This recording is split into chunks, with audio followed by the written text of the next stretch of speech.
Então, a pessoa, eu imagino que tenha duas alternativas. Ou viver dentro dessa forma e na próxima vida outra forma vai evoluindo gradativamente, Sim. ou no meio do caminho dá um tchan e diz, não, quero ir mais à frente. É possível isso? Mudar o processo todo? Reformular a forma?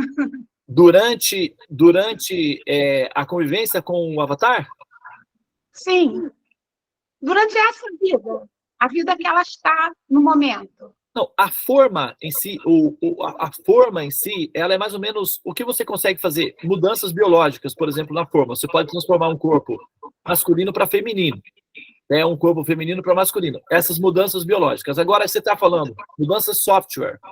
Isso, Né? não, biológica não. Estou falando de software. Você, dentro dessa vida, evoluir para um passo maior. Sim. Você estava programado por uma coisa, de acordo Sim. com aquilo, mas aí você, Sim. de repente, Sim. tem contato, sei lá, com uma sala dos mantras, Sim. uma coisa dessas, e aí você evolui, dá um salto. Sim, exatamente. O que o útero, tá? Que é o chamado universo, ele é projetado para otimizar as possibilidades de ascensão das almas. Então, durante o caminho, durante todo o roteiro que as almas fazem, o que acontece? É colocado no caminho, vamos dizer assim, oportunidades, digamos. Ela se esbarra em oportunidades, tá? Então, a alma, ela não faz só coisas negativas, ela também faz... Na verdade, a alma, os seres costumam, de um modo geral, produzirem mais efeitos positivos que negativos, tá? Então, esses efeitos positivos, chamados piedosos, são transformados em situações possíveis de saltos ou de ascensão. Então, o algoritmo ou a máquina ele terá a responsabilidade de trazer esse jogador até esse ponto. Daí para frente, a decisão é do jogador. O que ele vai fazer com isso é com o jogador. É onde entra o chamado livre-arbítrio. Então, a máquina, ela tem a responsabilidade de conduzir, através do roteiro, o jogador até determinados pontos. E ali, ela, então, fica em stand-by e o jogador, então, vai fazer as suas considerações, qual decisão ele vai tomar. A máquina já calcula previamente as variantes das possibilidades da decisão desse jogador, mas ela não define isso daí, ela deixa aberto. Assim que o jogador toma uma decisão, então ela já vai se adaptar àquela decisão. Se não foi produtivo para a ascensão, lá na frente vai ter outro plano. Tem plano A, plano B, plano C. É igual mãe. É igual pai. O filho não conseguiu isso. Ah, meu filho, vamos naquilo. Não conseguiu, vamos lá. Uma hora vai ter que dar... Até que consegue, entendeu? Então, é assim que funciona o processo de ascensão. O próprio universo em si, que ele é uma incubadora projetada para produzir ascensão, ou seja, para maturação das almas. Então, ele vai criar, de acordo com o coeficiente produzido pelo jogador, situações que vão ser favoráveis para que esse ser, então, assimile conhecimento e evolua. Agora, a decisão de evoluir vai depender do jogador. O jogador mesmo é que vai ter que fazer laboratórios consigo mesmo, até que ele, então, olhe ao redor e perceba que está numa situação desfavorável e tome a decisão de fazer algo em relação a si mesmo e melhorar a sua condição de existência. E, nesse momento, é uma alma já experiente, né, com uma certa maturidade, e aí, ela pode, então, aumentando o nível de coeficiente, aumentando o nível de consciência. Na medida em que ele vai aumentando o nível de consciência, ele vai precisando de orientadores, mestres ou caminhos cada vez mais intensos, cada vez mais profundos, tá? Então, de acordo com a qualidade do jogador, será equivalente o conhecimento recebido, o conhecimento assimilado ou o conhecimento, digamos assim, que ele tocará, né? Agora, a decisão de elaborar esse conhecimento e aprofundar-se nele não é do algoritmo, não é da máquina, é do jogador em si. Entende? Mas na medida em que ele vai produzindo o coeficiente, os caminhos ou os mestres, digamos assim, vão sendo equivalentes ao nível de condição intelectual, cultural e moral do jogador. É por isso que é dito, né, que o povo tem o líder que merece, né? O discípulo tem o mestre que merece. Então, ou o discípulo, ou ele está numa fase em que ele está aprendendo pelos erros. Então, ele pode também ser um discípulo não autêntico. Tem uma série de variantes aí, mas o importante é que as oportunidades são dadas e o jogador é que toma a decisão.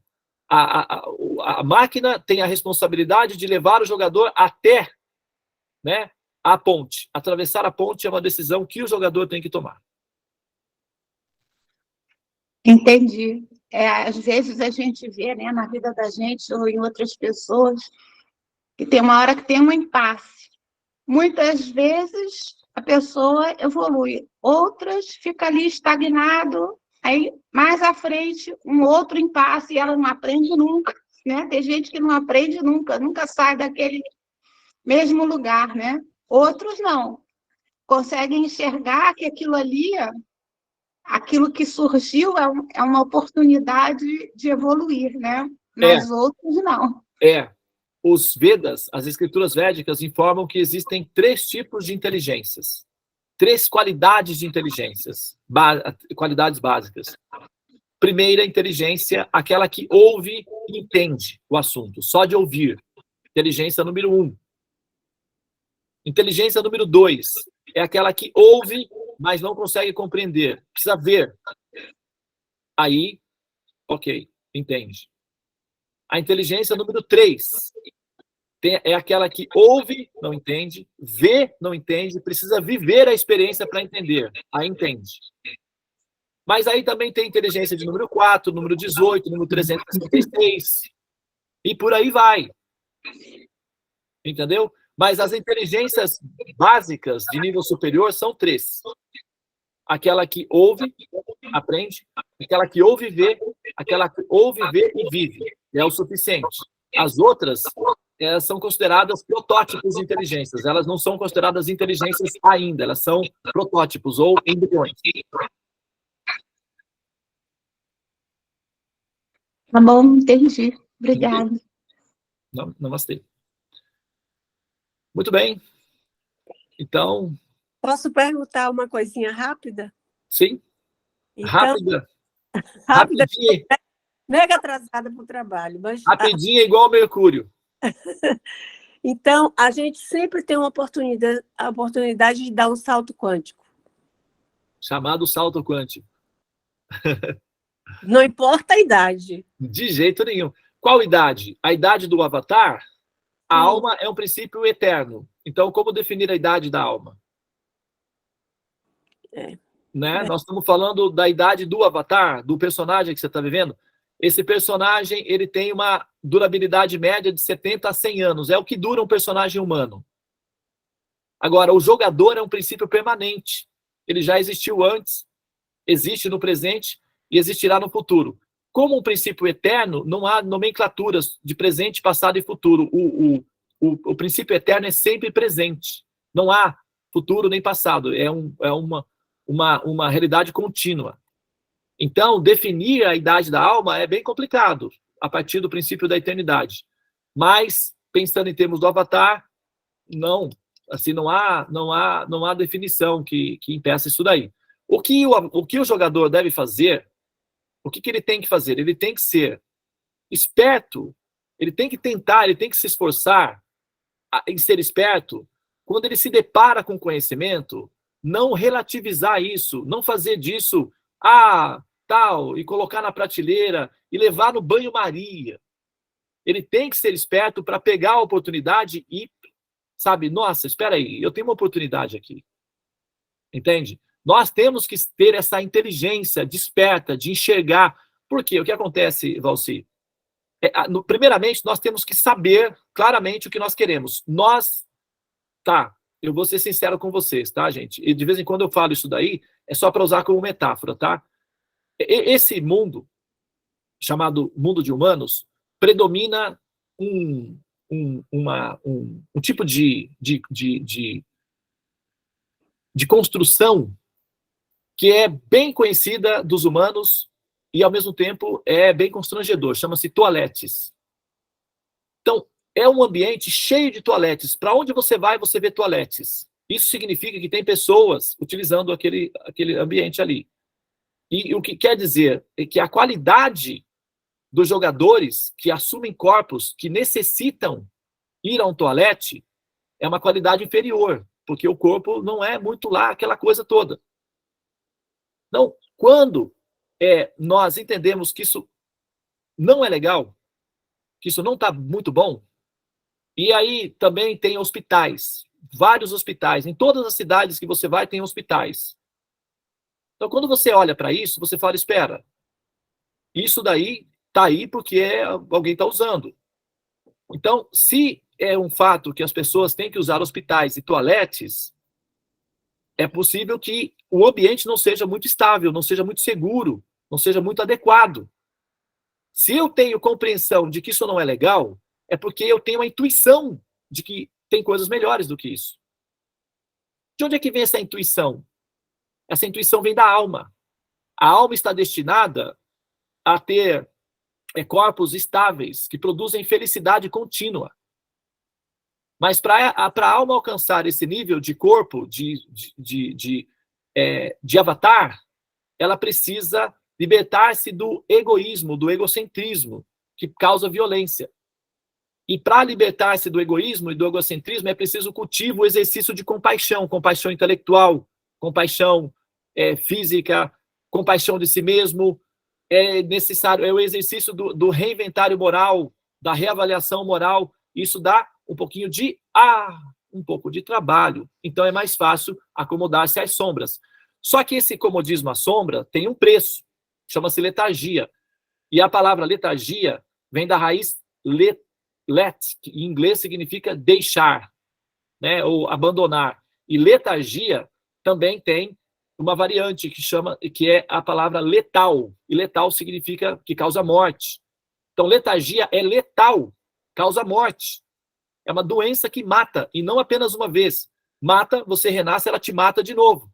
Aí você renasce, ela mata você de novo. É uma doença muito séria. Só que ela é uma doença tão enraizada no campo que os doentes nem percebem e continuam morrendo dela, sem saber por que acontece isso. É como, por exemplo, na época da peste negra. As pessoas morriam e as pessoas não sabiam por que estavam morrendo, até que descobriram que era uma pulga. Então, todas essas doenças que surgem, que causam ansiedades, medos, algumas, né, variantes de depressão, suicídios, todos esses processos, eles surgem como consequência da letargia.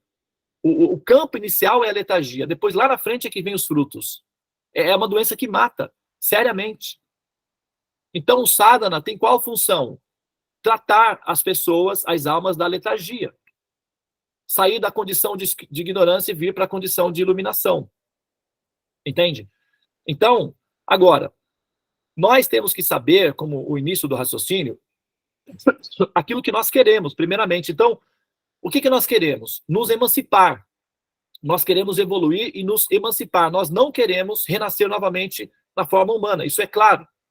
Nós já estamos definidos nisso e pronto. A definição já veio. A decisão já veio.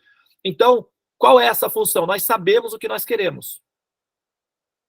E porque nós sabemos o que nós queremos, nós sabemos qual é o objeto que nós estamos procurando. Aquele que sabe qual é o objeto que ele está procurando, ele alcança esse objeto com mais facilidade. Por quê? Supomos que eu esteja procurando um copo. Eu sei o que eu estou procurando, um copo. Então, se eu me deparar com um copo, eu vou reconhecer o copo e vou finalizar a minha busca. Agora, se eu estou procurando um copo e eu não sei o que é um copo, eu posso me deparar com o copo, não reconhecê-lo e perder a minha chance. Então, a primeira etapa é saber o que você está procurando, saber aquilo que você está buscando. Porque quando você reconhecer, quando você se deparar com aquilo que você está buscando, você vai reconhecer esse objeto e você vai concluir a sua busca com muito mais rapidez, eficiência. Isso chama-se proatividade, é uma questão de inteligência. E inteligência espiritual significa saber que renascer no mundo onde predomina hospitais e toaletes não é legal. E pronto. Não tem muito o que conversar sobre isso. É só admitir que isso é um fato. E, a partir daí, criar um projeto consciente de sair. Isso chama-se evolução. E uma hora ela chega. E quem tem ouvidos, ouça. Quem tem olhos, veja. E quem tem juízo, aprenda. É isso que os mestres nos dizem. Para isso, nós nascemos com orelhas grandes, enormes, para ser capazes de captar bastante informação. 2, ó. Podia ser só uma, né? Aqui no meio da testa, no águia, não tem não ficaria muito bonito, né? Mas 2 é para não perder tempo, é para pegar de todos os lados. Então, gente, vamos fazer bom uso da nossa lucidez, tá? Nós não vamos fazer como o Raulzito fez, infelizmente. Ele disse que nesse caminho que eu mesmo escolhi, é tão fácil seguir por não ter onde ir. Não. Não é assim. Isso não funciona, tá? Se o mundo inteiro acordar e a gente dormir para um dia nascer feliz, como o Cazuza disse, também não funciona. Você tem que saber o que você quer e agir em direção àquilo. Tá? Apesar de serem músicas muito divertidas, a mensagem é muito controversa. Tá? Então vamos ficar atento aí para o que está, tipo de informação que você está consumindo aí, que pode dar um efeito colateral, tá? E a gente viu na prática que deu neles efeitos colaterais. Então, quer dizer, a gente aprende com os erros dos demais também. Muito bem, então nós temos essa oportunidade, nós temos o sadhana, e compaixão significa que você ensinará outros a ter esse caminho, esse conhecimento libertador também. Então, faça como você puder, mas não mantenha essa bem-aventurança apenas com você, porque isso seria egocentrismo. E você, né, eu estou falando de você, estou falando de nós, né? Você é uma pessoa consciente e você está se libertando do egoísmo, então você deseja que outros tenham conhecimento. Então, agora você descobre formas de passar esse conhecimento. É muito simples. E executa a sua decisão consciente de romper com os renascimentos humanos. Aproveite essa vida humana, o restinho de vida que você tem, para realizar-se como pessoa. Mas, por favor, não procrastine, não deixe para o destino a decisão, porque ele pode decidir que você retorne. E aí, hospitais e toaletes novamente. Não é legal. Ok?